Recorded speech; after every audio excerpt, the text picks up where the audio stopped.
Bueno, todos hemos crecido en cierto hogar, en cierto contexto, y ese hogar, podríamos decir para bien o para mal, o podríamos decir para bien y para mal, nos ha formado, nos ha influido. Ese papá que ya sea que estuvo presente o ese papá que no estuvo presente o según el caso, ¿verdad? Muy variadas las situaciones en las que crecemos y en que crecen los niños. De repente su hogar fue un hogar cristiano o de repente no lo fue. A veces los que no crecieron en hogar cristiano podrían tener una idea tal vez ilusoria de cómo es crecer en un hogar cristiano, porque algunos dirían, fue justo por el hogar cristiano en el que crecí que me costó tanto acercarme al Señor, ¿verdad? No en todos los casos. Muchas veces el hogar cristiano ha sido clave en la formación de un niño. Y esa es la meta, ¿verdad? Entonces, queremos hablar esta tarde de algunas pautas y de algunos principios de la palabra de Dios acerca del rol de los papás, siendo Dios el Padre modelo. Entonces, con eso ya estoy diciendo, o sea, este mensaje es para todos porque se trata de conocer mejor a Dios y de saber cómo Dios trata con nosotros sus hijos, ¿verdad? Pero eso también sirve de modelo para los papás, para que sepamos cómo conducirnos para con nuestros hogares y con nuestros hijos. ¿Cómo debe ser un hogar cristiano? Yo mencioné que muchos tienen tal vez una idea ilusoria de lo que es un hogar cristiano. Si creemos la palabra de Dios, lo primero que nosotros sabemos de un hogar cristiano es que ahí viven personas pecadoras. Personas que van a ofender a otras, personas que van a fallar, personas que van a tomar malas decisiones y personas que van a pecar porque son pecadoras, ¿verdad? Es una ilusión pensar que un hogar cristiano es un lugar de perfección. Y mucho daño se ocasiona cuando los papás pensamos que un hogar cristiano debe mantener siempre la apariencia o la fachada de perfección ante los vecinos, ante los demás. Empieza a generar muchas cosas que no ayudan. Porque una doctrina fundamental de la palabra de Dios es que el pecado es universal. Todos somos pecadores. Entonces no nos debe sorprender que va a haber dificultades, problemas, ofensas en el hogar cristiano. Entonces, ¿qué hace que el hogar cristiano sea diferente del hogar del vecino que tal vez no profesa fe en el Señor? El autor y pastor J. Adams señala 3 cosas, me gustaron.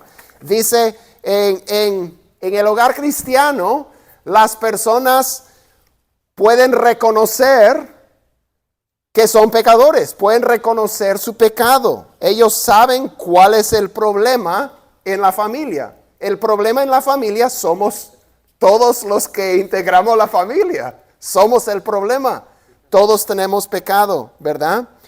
Pero no solamente entendemos y esperamos que todos somos pecadores, eso nos ayuda porque no tenemos que tratar de esconder, ocultar, echar culpa a otros por cosas que son nuestra culpa. Podemos decir, fallé yo. O sea, un hogar cristiano es donde las personas pueden reconocer su falta, porque todos la tenemos, ¿verdad? También eso ayuda porque no nos debe tomar por sorpresa cuando nuestros hijos cometen errores y faltas. O sea, no nos tiene que tomar por sorpresa. Claro, vamos a estar hablando hoy acerca de qué tenemos que hacer en esas situaciones, pero no nos toma por sorpresa porque nuestros hijos son pecadores igual, ¿verdad? Todos nacemos en pecado, etc. Pero los cristianos saben qué hacer en cuanto a sus pecados. Saben qué hacer en cuanto a sus pecados. Porque nosotros tenemos la palabra de Dios. Entonces, no solamente tenemos esos problemas en el hogar, en todos los miembros de la familia, padres, madres, hijos, todos. Pero nosotros tenemos una guía de saber cómo tratar con esas cosas, cómo ir mejorando cada vez. Entonces, eso hace una diferencia. Entonces, en el hogar cristiano, un lugar donde las personas pueden reconocer sus pecados, saben qué hacer al respecto, va a haber un crecimiento, un progreso continuo. No vamos a llegar a la meta de la perfección hasta estar delante del Señor, pero entre tanto podemos ir mejorando. Hay esperanza para el matrimonio cristiano, hay esperanza para el adolescente o la adolescente en un hogar cristiano. Siempre hay esperanza con Dios, ¿verdad? Pero lo que estamos diciendo es que hay mucha esperanza en una familia cristiana porque saben la realidad de la situación, saben qué hacer al respecto y por lo tanto pueden ir creciendo. Y es de esperar que haya crecimiento. Queremos mirar en esta tarde las 4 responsabilidades claves de los padres. 4 responsabilidades claves de los padres. Y esto es para los papás, para las mamás, no hay diferencia aquí. Estamos hablando de los papás de los niños. Pero es muy interesante y vamos a ver donde Dios da principalmente la responsabilidad de la crianza de los hijos al varón. Como hemos orado hace un ratito y reconocido, somos los líderes espirituales, queramos o no, seamos buenos líderes espirituales o malos líderes espirituales, somos los líderes espirituales del hogar. Y Dios pone sobre nosotros, varones, la responsabilidad de la educación, la crianza de nuestros hijos. Entonces, obviamente compartimos eso con nuestra esposa. Pero vamos a ver 4 responsabilidades principales de los padres según la Biblia. Primero, lo que vemos en 1 Timoteo 2, la responsabilidad de orar por nuestros hijos. La responsabilidad de orar por nuestros hijos. Leí una cita hace poco que me gustó mucho, que dice, cuando oro, empiezan a ocurrir coincidencias. ¿Capta la idea? Cuando empieza a orar, empiezan a ocurrir coincidencias. O sea, estoy orando por esta situación económica o lo que sea, y qué coincidencia que me llegó este cheque de reembolso de esta compañía, o qué coincidencia que me bajaron el pago de tal cosa. Empiezan a ocurrir coincidencias cuando oramos. Y debemos orar por nuestros hijos, que empiecen a ocurrir estas coincidencias divinas en sus vidas. Que Dios empiece a obrar de manera que nosotros ni podríamos haber esperado o pensado, pero Él lo hace. En 1 Timoteo 2, Pablo está hablando con Timoteo sobre los varones de la congregación y sobre toda la congregación. Y él está diciendo que deben orar por todos.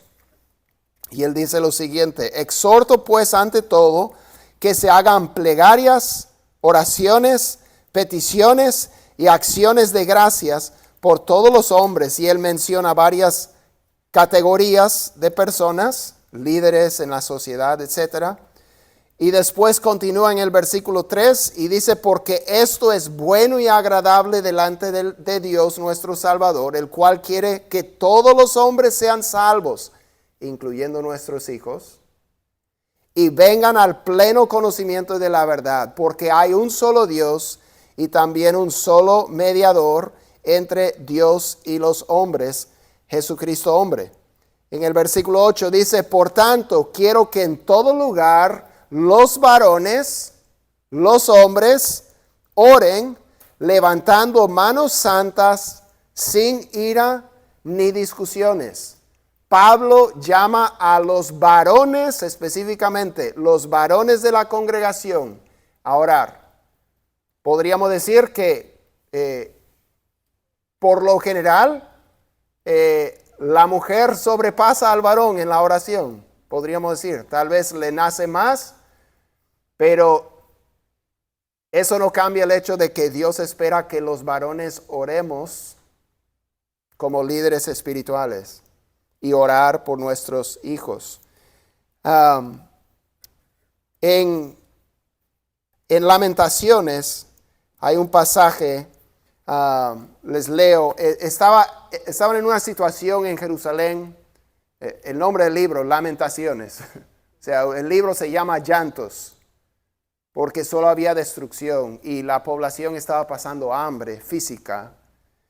Y dice en Lamentaciones 2:19, solo quiero leerles este versículo. Dice, levántate, da voces en la noche al comenzar las vigilias, derrama como agua tu corazón ante la presencia del Señor, alza hacia Él tus manos por la vida de tus pequeños, que desfallecen de hambre en las esquinas de todas las calles.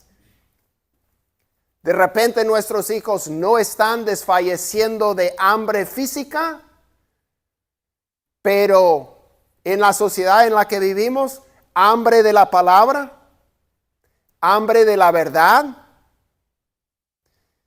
Alza hacia Él tus manos por la vida de tus pequeños. Se ha observado que hay 24 horas en el día, ¿verdad? Nuestros hijos tal vez duermen 8 de esas horas. 16 horas están viviendo en este mundo. Y a veces esperamos y damos gracias a Dios por la clase de los niños, por los programas de los jóvenes. Pero empezamos a comparar 16 horas al día en el mundo, 7 días a la semana, con 1 hora de acceso a la palabra y nos damos cuenta, eso no va a ser suficiente. Nuestros hijos tienen que tener acceso a la palabra todos los días, todo el tiempo que están con nosotros. Tenemos nosotros la responsabilidad de la educación espiritual de nuestros hijos. Y nosotros tenemos que encargarnos de eso. La mamá de San Agustín, que vivió como en el 4º siglo después de Cristo, oró tanto por su hijo. Se decía que era imposible que Agustín pereciera por tantas oraciones que oró su mamá. Agustín mismo dijo, después de haber conocido al Señor, es más importante hablar con Dios acerca de tus hijos, o sea, orar por tus hijos. Es más importante hablar con Dios sobre tus hijos que hablar aún con tus hijos sobre Dios. Es importante hablar con nuestros hijos sobre Dios. Vamos a hablar de eso. Pero San Agustín observaba, es más importante que hables con Dios sobre tus hijos que aún hablar con tus hijos sobre Dios. Tan importante es la oración por nuestros hijos. Nosotros teníamos la costumbre de orar desde chiquita en nuestra hija. Yo no voy a estar hablándoles en esta tarde sobre lo que hemos hecho nosotros, lo que no hemos hecho. No sentimos que vemos mucho que hubiéramos mejorado. O sea, todos estamos en proceso. Ningún hogar es perfecto. Procuramos implementar varias de las cosas. Lo hicimos muy imperfectamente, pero también hemos visto que el Señor es fiel. El Señor obra. Hemos visto muchas de esas coincidencias divinas donde Dios responde oración. Mi esposa ha orado tanto más que yo. Ella, como en Lamentaciones, las vigilias de la noche, de madrugada, etcétera, clamando por la vida de nuestra pequeña. Dios es bueno. Dios es fiel. Ahí sobre las mesas hemos puesto 31 maneras de orar por sus hijos. Sobre todo los varones es más fácil tener algo específico. Y este es algo para cada día del mes. Para cada día del mes. Uno puede orar por sus hijos, por sus nietos, según sea el caso. Pedir a Dios.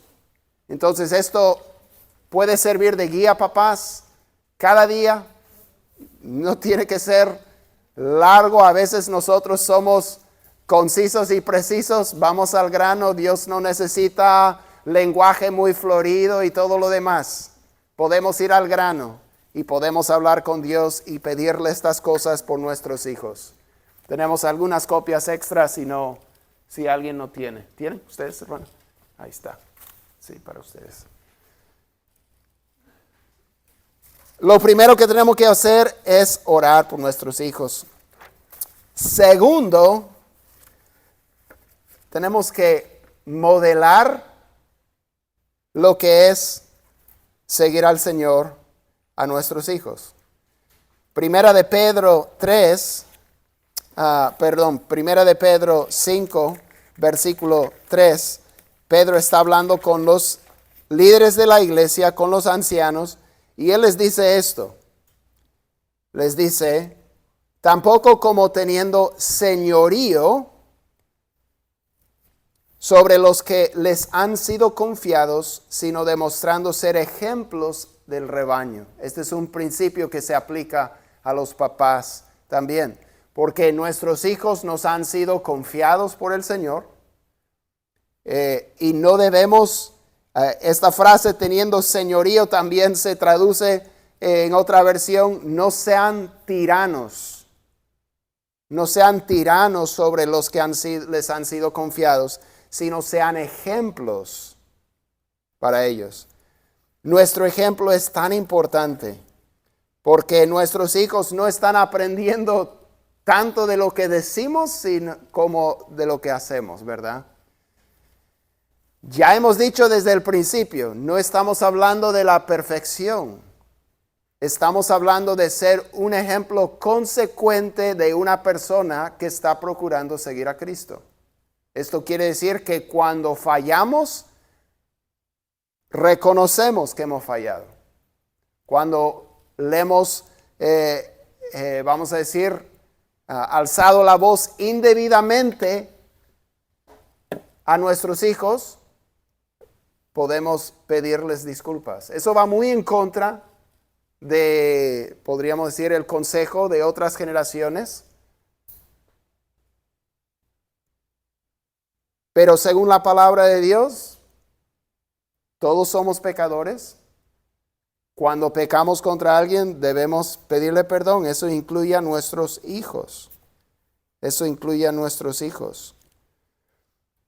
En Mateo 5:16 leemos lo siguiente. Así brille la luz de ustedes delante de los hombres, para que vean sus buenas acciones y glorifiquen a su Padre que está en los cielos. Cuánto más ante nuestros hijos debe brillar nuestra luz. Nuevamente, no la luz de nuestra perfección. La luz que hay en nosotros es Cristo. Nosotros imperfectos, Él perfecto. El Dios de gracia, el Dios que nos ama a pesar de nuestras debilidades. Y mucho más cuando se ven que nuestras debilidades son tan grandes, cuánto más grande es la gracia de nuestro Salvador que nos acepta a alguien como nosotros. Entonces, que esa luz, esa fe en el Señor Jesús pueda brillar realmente. Pablo dijo a los creyentes, sean imitadores de mí como también yo lo soy de Cristo. Él estaba imitando a Cristo y pudo decir, imítenme a mí, así como yo estoy imitando a Cristo. Deberíamos poder decir a nuestros hijos, imítenme a mí, así como yo estoy procurando imitar a Cristo. Entonces, seamos ejemplos. Seamos ejemplos. Tercero es la palabra disciplina. Disciplina. En Efesios capítulo 6, versículo 4, dice, y ustedes padres, y aquí es donde yo estaba haciendo referencia, él usa, esto no es papá y mamá, esto es papá, varón. Ustedes, papás, no provoquen a ira a sus hijos, sino críenlos, ahí está el mandato, críen papás a sus hijos. Dios espera que el papá críe a sus hijos. Críenlos en la disciplina e instrucción del Señor. No dice en el castigo, dice en la disciplina. La disciplina incluye castigo, pero es más que es castigo. Es más. La palabra de disciplina incluye todo lo que es la formación, todo lo que es la educación de un niño. Esto incluye entrenamiento. Esto incluye, por ejemplo, a veces el papá podría pedirle algo a su hijo que es muy, muy difícil, que le exige mucho, o sea, trabajar, hacer alguna tarea muy difícil, y el niño está diciendo, pero ¿por qué? Y no estoy hablando de maltrato y de malas intenciones y todo lo que puede darse en, vamos a decir, hogares abusivos. No estamos hablando de eso. Estoy hablando de un papá que quiere enseñar a su hijo, algo que su hijo va a necesitar. Su hijo necesita aprender a poder trabajar cuando le cuesta, cuando tiene que esforzarse. Entonces, le puede, ¿verdad? El papá, como un entrenador de deportes, diseña el entrenamiento para desarrollar en los atletas habilidades, resistencias, fortitudes que ellos van a necesitar, ¿verdad? Que a veces no tienen nada que ver con el juego. O sea, directamente, si estamos hablando de fútbol, fútbol se juega en una cancha, en un campo, pero de repente los tiene corriendo por todas las escaleras del estadio. Pero no se juega fútbol en la escalera del estadio. ¿Por qué estamos haciendo esto? No, porque estoy desarrollando en ustedes lo que ustedes van a necesitar en el campo de juego. ¿Sí? Algunas de esas cosas son inmateriales, o sea, hay disciplinas, hay fuerza mental, emocional, etc.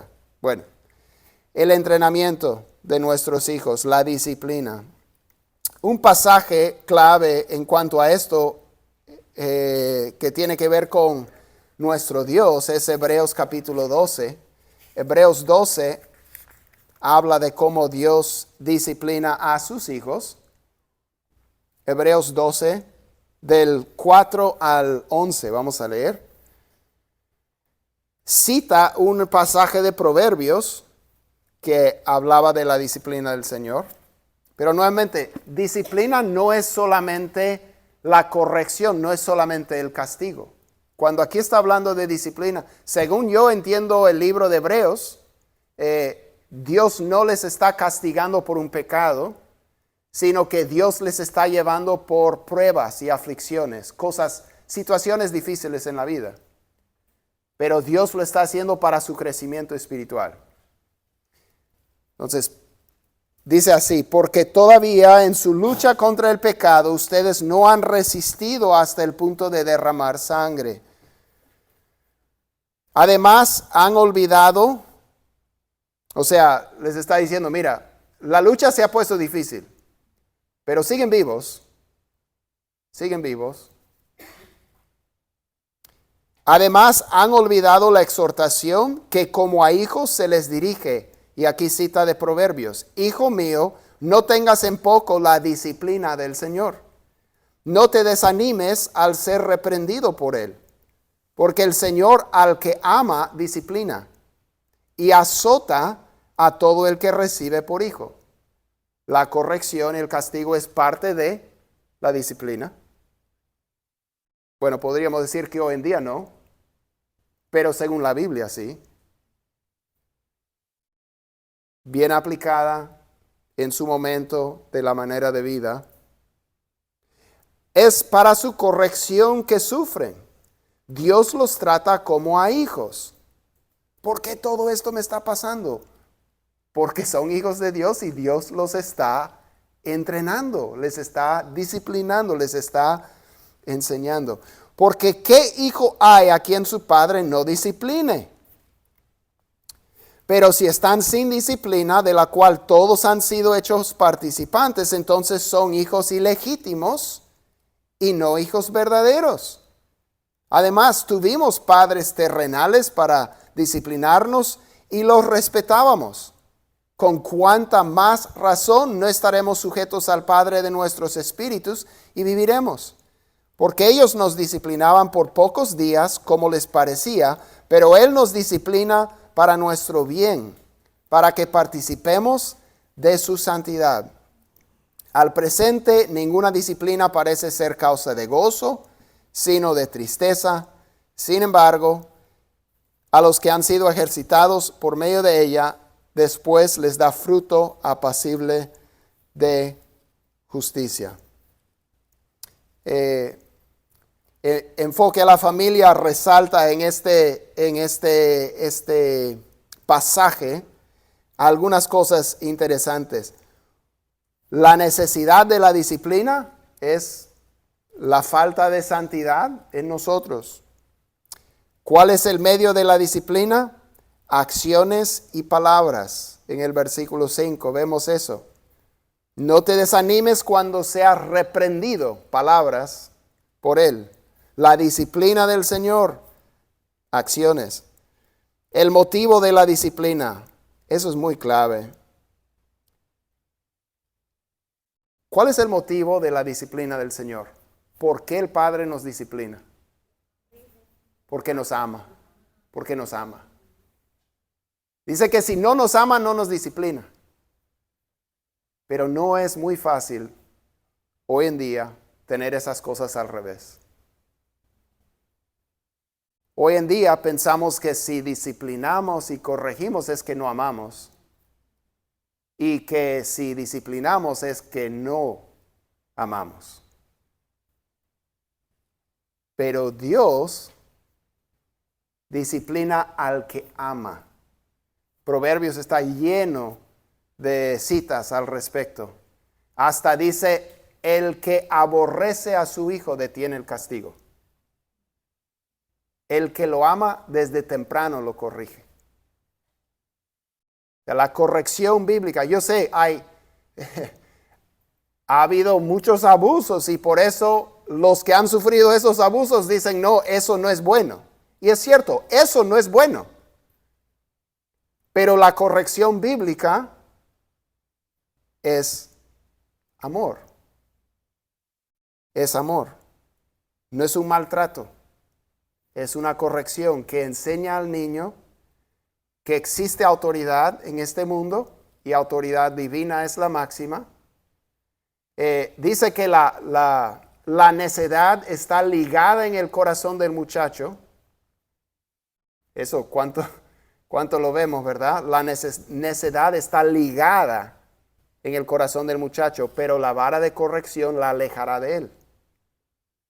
Aleja la necedad del corazón del muchacho. Dice que lo libra de la muerte. La vara de corrección.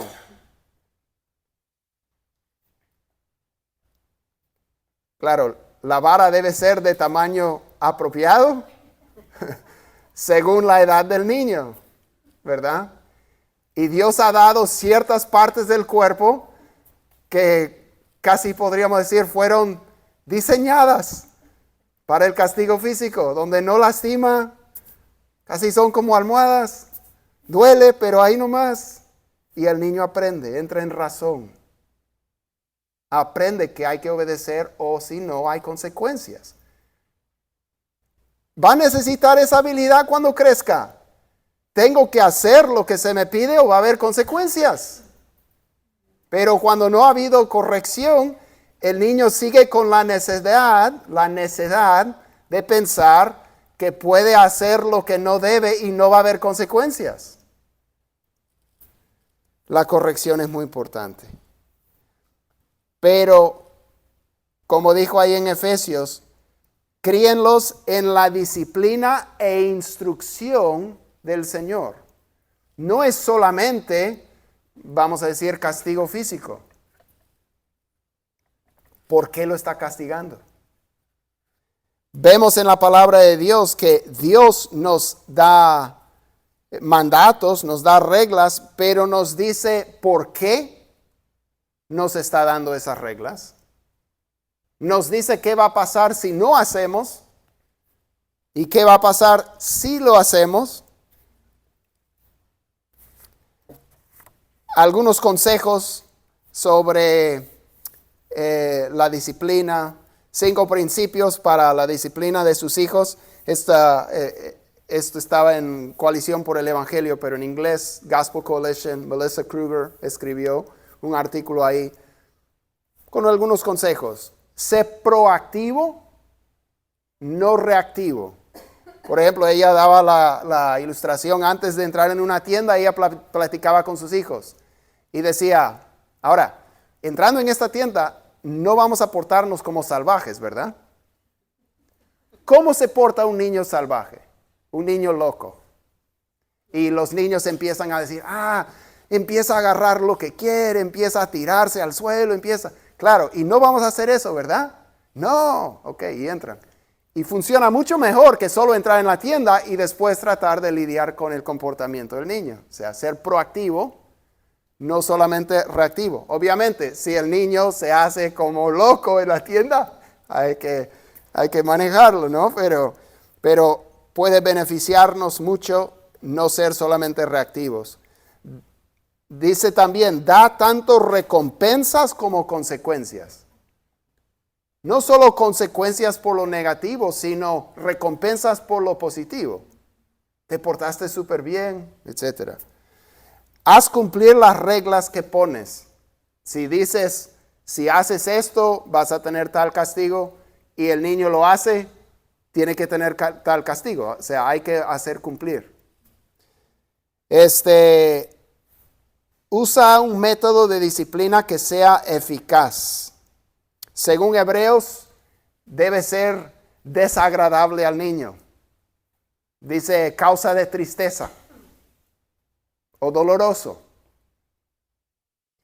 Según la edad del niño. Cuando el niño va creciendo, quitarle esto es lo que más le duele. Dependiendo del niño. A algunos le quitas eso, no le importa nada. O sea, tiene que ser lo que sea eficaz con el niño, con la niña, según su edad.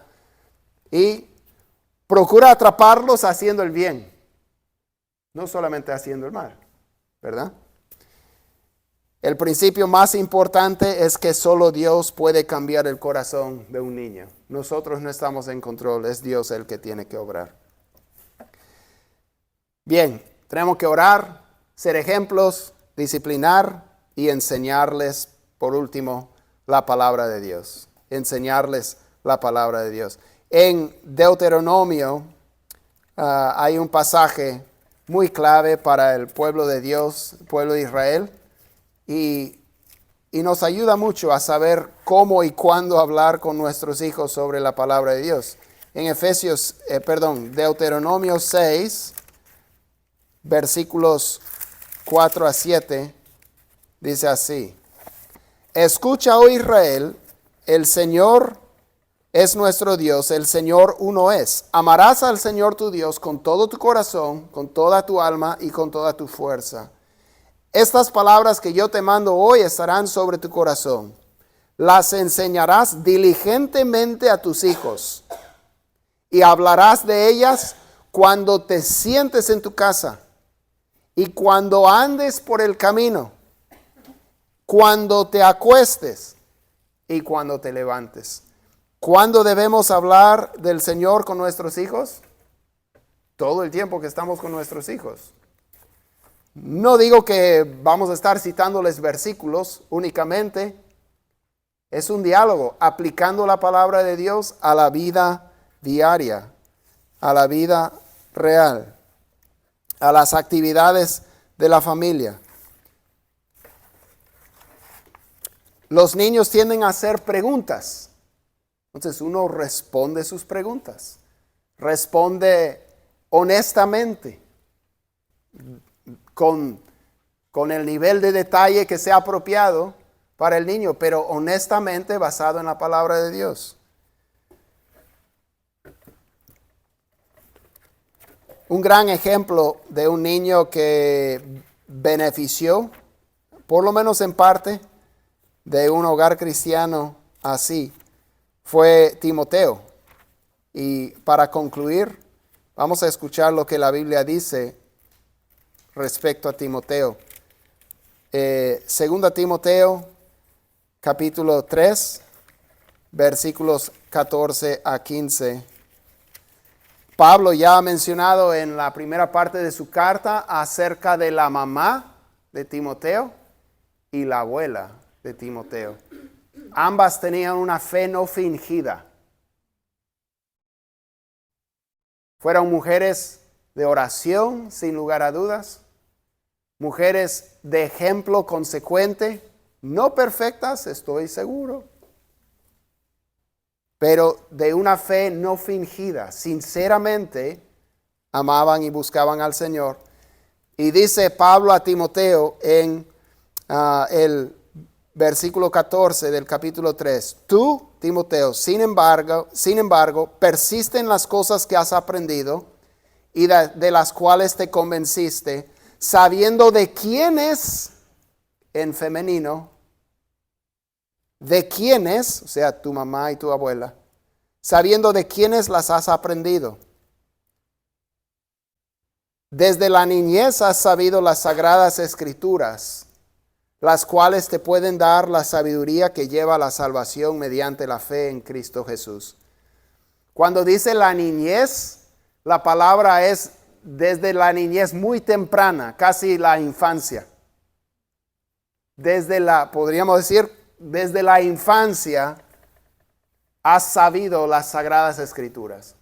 Ellas no esperaron hasta que él llegara a cierta edad. Desde la cuna están enseñándole la palabra de Dios a través de cantos, seguro, a través de versículos, refranes, etcétera, oraciones. Y esto es lo que tenemos que hacer, papás. Yo digo, en el caso de Timoteo, está en femenino porque su papá, al parecer, no era creyente. Pero en nuestros hogares, que sea papá también. Martín Lutero, el reformador, dijo, si el reino de Dios va a venir con poder, tenemos que empezar con los niños y los tenemos que enseñar desde la cuna misma. Si el reino de Dios va a venir con poder, tenemos que empezar con los niños para que cuando crezcan sean esos Timoteos, para que sean esos Pablos, para que sean esas personas que pueden obrar fuertemente por el Señor. Bueno, vamos a pedir la ayuda de Dios, porque creo que la necesitamos. Si cuando hablamos de la oración dices, pero yo soy muy fatal en la oración. Cuando hablamos del ejemplo consecuente de un seguidor de Cristo, dice, por eso tal vez mis hijos no tienen buen chance en esto, porque siento que mi ejemplo, etcétera. Sientes, yo necesito crecer tanto. Y sí, necesitas crecer. Pero no se trata de perfección, se trata de sinceridad. Y la sinceridad se puede alcanzar hoy mismo. La sinceridad es simplemente reconocer quiénes somos, dónde nos encontramos y hacia dónde queremos ir. Esa es sinceridad. Hijo, yo quisiera estar mucho más avanzado, quisiera saber mucho más, quisiera ya tener hábitos muy diferentes de los que tengo. Pero en eso voy y en eso estoy trabajando. Sinceridad. Y eso ya es ejemplo consecuente. Si es que realmente vas a ir avanzando hacia eso con la ayuda del Señor. Y lo bonito es que tú sí lo puedes hacer porque se trata del Señor en ti. No se trata de ti. Se trata del Señor en ti. Vamos a orar y pedir que Dios nos ayude a todos en estas cosas. Señor, gracias. Señor, pedimos que nos ayudes a orar, a modelar la vida cristiana para nuestros hijos, nietos y otros pequeños de la siguiente generación. Señor, ayúdanos a poder aplicar la disciplina, que es el entrenamiento, enseñando, instruyendo y todo lo que incluye. Y Señor, instruyendo, enseñando la palabra de Dios a la siguiente generación. Señor, ayúdanos. Gracias por tu bondad.